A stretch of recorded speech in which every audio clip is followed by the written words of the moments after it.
근데 이게 한 사람의 문제가 아니에요. 우리가 가지고 있는 사회 얼개의 문제인 것이고, 그래서 이런 부분들을 어떻게 좀 더 불안감 없이 살게 만들 것인가에 대한 것들을 같이 합의해 나가야 된다, 이런 얘기들입니다. 그래서 이때 이제 기본적으로 나오는 것이 내 삶에 대해서 자각하는 거거든요. 난 이렇게 살아왔어. 근데 이게 어떤 기준에 못 미치게 되는 순간부터 나름의 어떤 스트레스를 받기 시작하고, 그러면 이제 그때 준거가 될 수 있는 대상자와 기준을 어떻게 설정할 거냐에 따라서 내 기준의 행복감이 달라지는 거예요. 예를 들어서 내 친구가 어떤 굉장히 좋은 집을 샀어. 그러면 이제 그때부터 불안감이 커지는 거예요. 내가 어떤 사람이고 싶어 하는지에 대한 상을 만들지 않고 그 비교가 주관적인 비교가 아닌 객관적인 지표로서의 금전이라면 누구나 불행해지는 거예요. 이유는 내 친구 중에 제일 잘 나간 애랑 비교할 거거든요. 항상 그래요. 저희가 데이터에 엄청 많이 나옵니다. 근데 여기서 이제 어려운 건 뭐냐면 그런 수평 비교를 한 명만 다 한다는 게 문제입니다. 그러니까 철수는 집을 샀고요. 영희는 아이가 좋은 학교에 들어갔죠. 그다음에 옆에 있는 영철이는 책을 써가지고 유명한 사람이 됐어요. 그러면 어느 순간인가 모두 다 부러운 거예요. 그러다 보면 그걸 전부 다 할 수 있는 사람은 존재하지 않는데 슈퍼셋으로서의 나의 자아를 형성해 놓고 그거에 모자란 부분만큼을 계속해서 자괴감에 들게 빠지는 악순환이 나오는 겁니다. 그렇기 때문에 이런 부분들의 어려움이 결국 어떻게 나오냐. 평균으로 나와요, 평균. 그러니까 이거를 인터넷 사용하는 언어로서는 평타라고 부릅니다.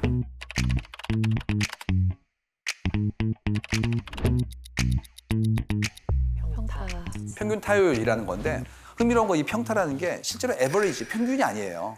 어떤 거냐면 이런 식입니다. 나이 29살 남자, 수도권 4년제, 연봉 3,800, 이 정도면 괜찮은 건가요? 이런 식이에요. 근데 여쭤보면 댓글이 엄청 달려요, 그 밑에. 근데 그 댓글의 기준이 터무니없을 때가 많습니다. 그러니까 모자라시네 이런 거 막 올라오기 시작하면 자괴감에 빠지는 거죠. 맞아. 그러니까 미디어에 보여지는 정말 유명한 분들의 소득이나 정말 핫한 직업들의 결과만 얘기를 하고 있으니까 이런 것들이 이제 굉장히 나한테는 엄청난 압력이 되는 건 기본이에요. 여기서 안 끝납니다. 뭐가 나오면 이런 거 나와요. 의사결정에 있어서도 눈치를 보는 거예요. 야식으로 치킨 먹을까요? 피자 먹을까요? 이런 거 물어봅니다. 이 시간에는 피자가 그 국룰인가요? 이런 거 올라오고요. 끝도 없어요. 뭐 대기업 맞벌이 부부의 둘이 합쳐 연봉 1억인데 6세 아들 영유 보낼까요? 말까요? 뭐 이런 거. 네, 42살 미혼 여성 연봉 7천에 저축액이 5억인데 24평 오피스텔 살까요? 13평 아파트 살까요? 이런 것들. 그러니까 모든 것들을 다 여쭤보는 거예요. 그래서 이걸 다 모아가지고 의사결정하는 게 때로는 의미 있어요. 왜 그러냐면 컬렉티브 인텔리전스라고 해서 사람들의 지혜를 모으면 훌륭한 게 나오니까 집단성을 발휘하는 거죠. 그러니까 일종의 원기옥처럼 우주의 길을 다 모으는 이런 거예요. 근데 이게 안 되는 경우도 있고 그다음에 그런 정보 자체가 왜곡되는 경우도 있어요. 예를 들어서 꿀팁들 있잖아요. 결혼정보 QA부터 그다음에 뭐 출생을 이제 하게 되었는데 내가 아이 낳을 때 준비할 것들 이런 것들 엑셀로 4페이지 나옵니다. 그러면 그걸 다 사야 되는 거예요. 그래서 무슨 아이들 처음에 낳게 되면 하는 박람회 같은 데 가보시면 머스트로 사야 되는 물건들이 나오는데 정말 몇백 개가 떨어지거든요. 그러니까 어느 순간인가 다 모아오는 거예요. 그래서 평균이 아니라 어떻게 보면 최소 공배수보다 더 큰 슈퍼셋이 나오게 되는데 그걸 못하게 되는 경우에 이제 나는 평균보다 떨어지는 거 아닌가에 대한 부분들이 힘들어지는 것이죠. 이거를 이제 어떻게 얘기하냐면 국룰이라고 얘기하기도 합니다. 예, 나름의 룰이 있지 이런 얘기예요. 가장 핫한 국룰은 축의금 같은 거. 맞아. 여러분 축의금 국룰 보여드릴까요? 절치는 10만 원 더하기 알파하고요. 종종 연락하고 여럿 모일 때는 만나게 된 친구는 5만 원. 연 끊고 살다가 갑자기 연락 온 친구는 한 푼도 안 내고 비참석이고요. 전체 회식 때 한 번 대화해본 다른 부서 박대리는 3만 원과 비참석. 바로 옆 부서의 김 과장이 5만 원. 직장 내 베푸는 10만 원이라고 얘기하는데 나름의 이유가 있죠. 근데 이제 이걸 따라하면 나도 모르게 안온감이 들죠. 이유가 내가 사회적 규칙을 더 이상 도외시하지 않고 따르고 있구나라는 안도감이 들고요. 그렇지가 않고 뭐 내가 이런 규칙을 넘어서 좀 더 한다면 왠지 기쁠 수도 있고 뭐 나름의 안전판일 수 있을 것 같아요. 이런 거 말고 또 어떤 국룰이 또 있을까요? 예. 보통 엄마들은 학교 아이 처음 보낼 때 예체능은 뭐 시켜, 나도 그럼 기본으로 이건 시켜야 되는 건가?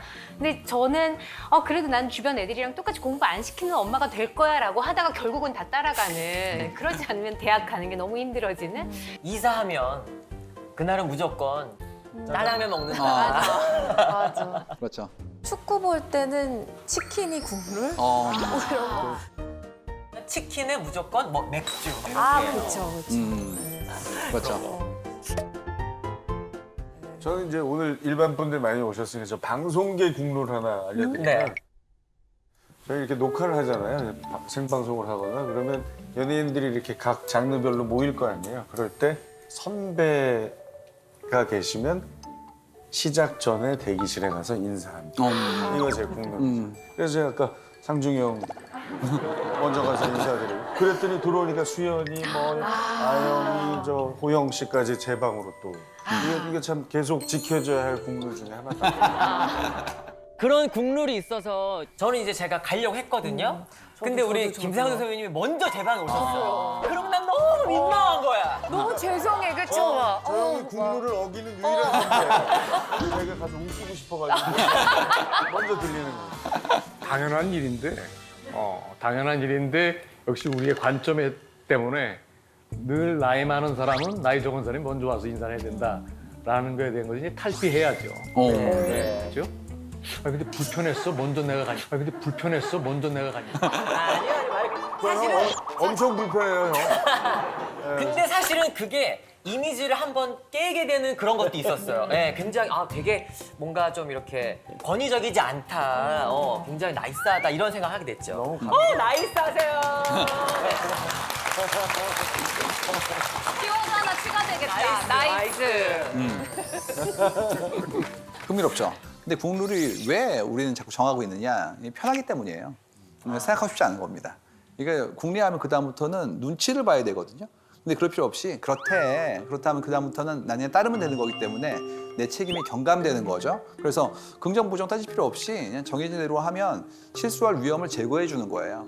그냥 중간만 가면 되는 거죠. 그래서 또 한국 사회 같은 경우에는 더했던 게 이런 게 있었잖아요. 중간만 해. 네, 튀면 사람들한테 주목받아서 정 맞는 것이고 떨어지면 왕따 당할 수 있으니까 가운데 있어. 평타쳐. 이게 나왔단 말이에요. 근데 평범하게 살고 싶다는 얘기죠. 근데 재밌는 거는 이 평균이라는 것 자체가 어떤 의미가 있느냐. 평균적인 거는 이제는 AI가 학습해요. 그러니까 나도 모르게 평균을 하는 순간부터 난 대체될 수 있어요. 그러니까 이제는 평균을 추종하는 일은 좀 제한해야 된다. 함께 있는 아이가 특이합니다. 얘는 축복받으신 거예요. 얘는 대체되지 않거든요. 그렇지가 않고 남들이 하는 대로 하는 것들은 가운데 있는 룰을 기반으로 디자인할 수 있기 때문에 그런 일들은 이제 사라집니다. 그렇기 때문에 독특함, 유일함 이런 부분들, 고유성에 대한 부분들은 굉장히 중요해지고 있다. 그다음에 또 시간은 뭐였냐 하면 시간의 자율성의 문제예요.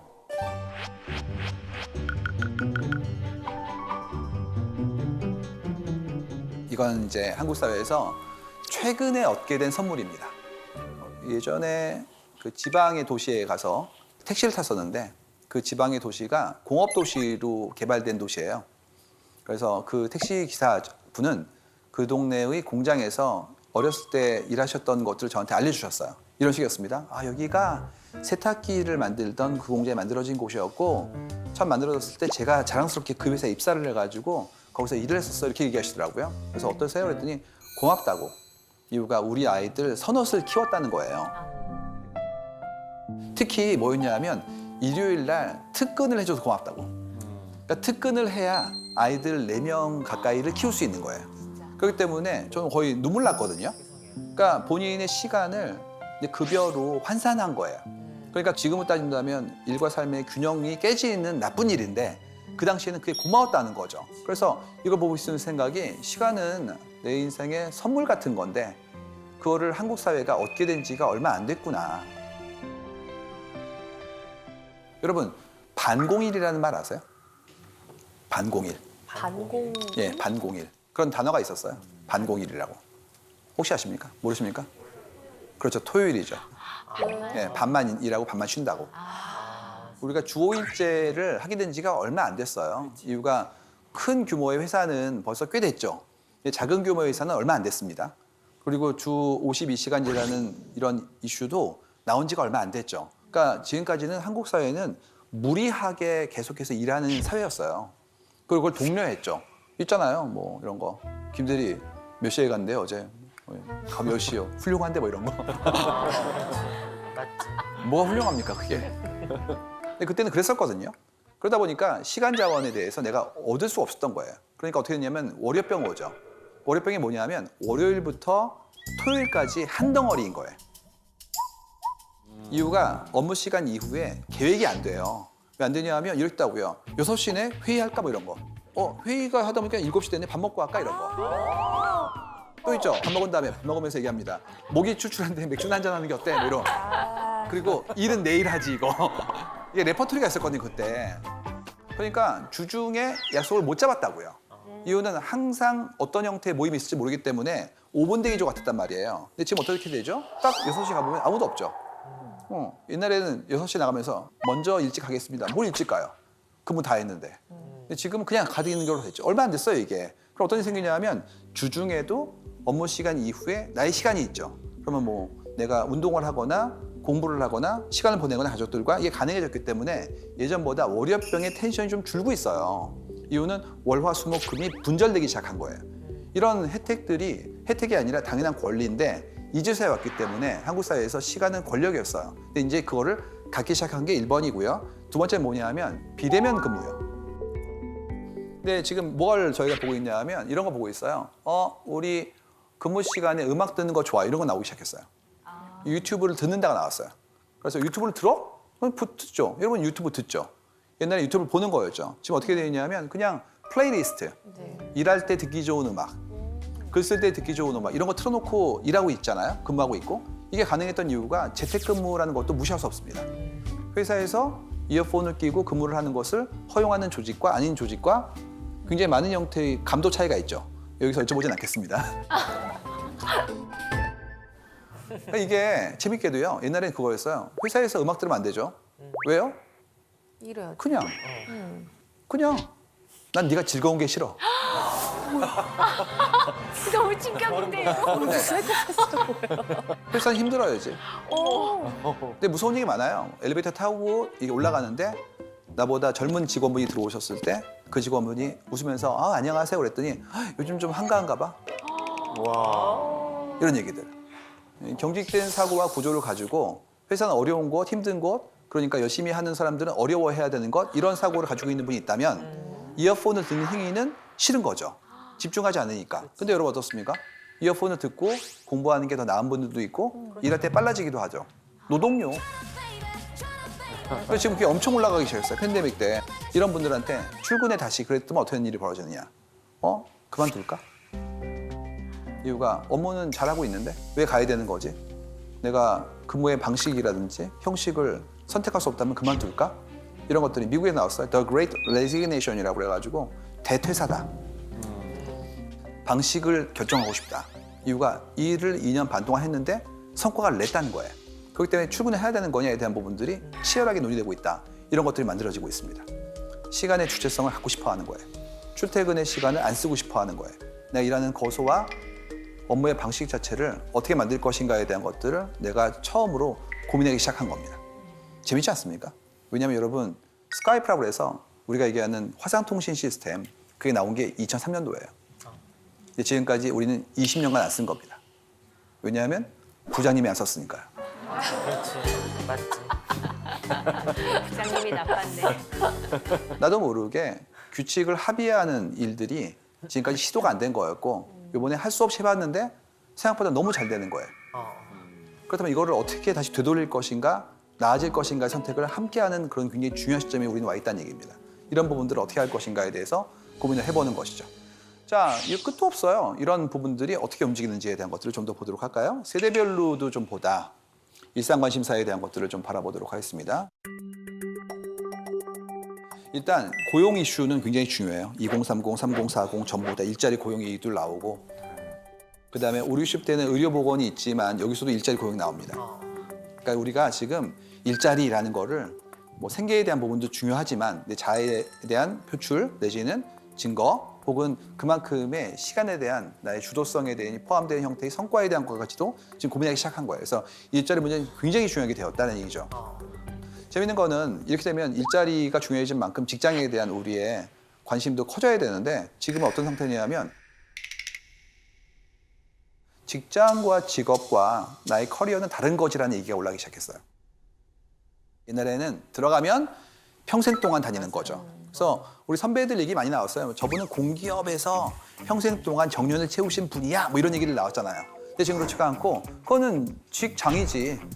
근데 내 직업은 그걸 포괄하는 거고 내 커리어는 그것들이 모여진 거야. 이런 식으로 좀 확장되어진 거예요. 그렇기 때문에 이렇게 만들어진 것들이 어떻게 우리의 삶의 선택으로서 만들어지게 될 것인가에 대한 것들도 흥미로운 거죠. 예전 같았으면 어디 들어가? 뼈를 묻어 이런 얘기였다고요. 근데 지금은 뼈를 묻기 전에 회사가 없어집니다. 그러니까 우리는 오래 살고 조직은 예전보다 짧아지고 있죠, 턴이.